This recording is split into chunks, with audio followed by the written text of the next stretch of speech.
હવે આપણે સાદા કમળ કરતા તો શીખ્યા છીએ બરોબર. હવે એમાં આપણે પહેલાં જે રીતના કમળ શીખ્યા છીએ ને એ જ રીતનો આખો કમળનો શેપ લઈ લેવાનો બરોબર. આવી રીતે આમથી અહીંયા નીચે અડાડવાનું, અહીંયાથી સ્ટાર્ટ કરીને અહીંયા, પછી અહીંયા એમ અહીંયાથી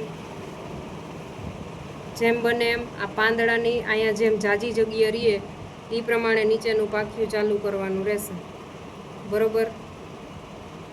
આવી રીતે ભલે ઠેઠ નીચે સુધી આવી જાય.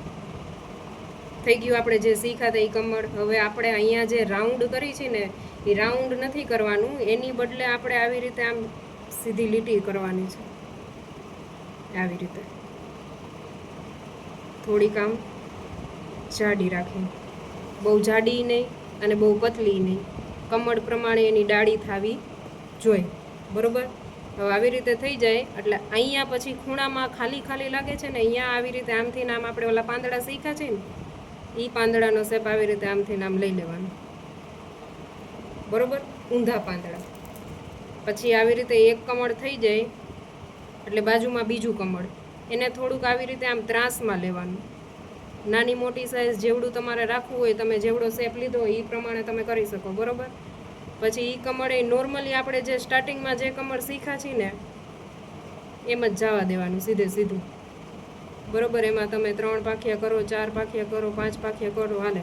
પછી હવે આ કમળ જે આપણે ત્રાસું કર્યું છે ને તો એની લીટીયું જે નીચેની એની જે ડાળી આવશે ને એ આવી રીતે આમ ત્રાસી આવશે. આવી રીતે જે પ્રમાણે કમળ છે એ પ્રમાણે આવી રીતે થોડીક ત્રાસી આવશે બરોબર.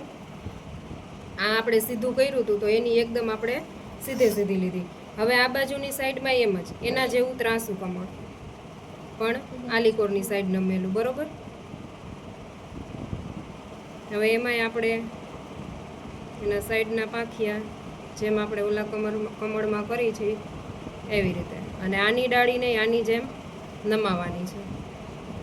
આમાં કમળમાં કાંઈ ફિક્સ સાઇઝ નહીં રહે બરોબર. તમારે નાની મોટી સાઇઝના કરવા હોય તો તમે કરી શકો. આ મેં મોટું કર્યું છે, આ નાનું છે, આ થોડુંક મોટું છે, એવી રીતે નાની મોટી સાઇઝના કરશો તો હાલશે બરોબર. આ 3 થઈ જાય એટલે પછી એક અહીંયા સાઈડમાં આવી રીતે આમથી આમ.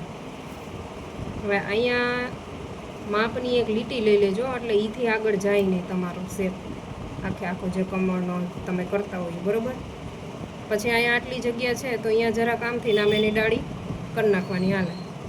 પછી અહીંયા એમ સાઈડમાં આવી રીતે જે આપણે સ્ટાર્ટિંગમાં લઈ છીએ કમળના પાંખિયા એ જ પ્રમાણે, અને એની ડાળી જેમ ત્રાસું કમળ કર્યું હોય એ બાજુની સાઈડ એની ડાળી નમાવી દેવાની. હવે આ થઈ ગયા આપણા કમળ બરોબર. આમાં તમે આડા આવડા તમારે જે પ્રમાણે શેપ હોય એ પ્રમાણે તમે કરીને ડાળીઓ કરી શકો. હવે આમાં વચ્ચે બહુ ખાલી ખાલી લાગે છે તો અહીંયા શું કરવાનું આવે, તો આપણે ઓલા 3 આમથી આમ પાંદડા શીખાતા ને આમાં વચ્ચે પાંદડા જ કરવાના આવશે. જ્યાં જ્યાં કમળની ડાળી દેખાય છે એમાં આવી રીતે વચ્ચે આવી રીતે આમથી આમ પાંદડા આવી રીતે બહુ ઝાઝી જગ્યા ન રહીએ, બહુ ઓછી જગ્યા ન રહીએ એ પ્રમાણે તમે તમારી રીતે કરી શકો બરોબર. એમાંય એવું ફિક્સ નથી કે અહીંયા મેં 2 બાજુની સાઈડ 4 પાંદડા હમાડ્યા છે તો તમારે 4 હમાઈ જ જવા જોઈએ. એ તમારે જે પ્રમાણે જગ્યા વધી હોય એ પ્રમાણે તમે કરી શકો આવી રીતે બરોબર. પણ આમ ક્યાંય વધારે જગ્યા કે ઓછી જગ્યા ન લાગવી જોઈએ.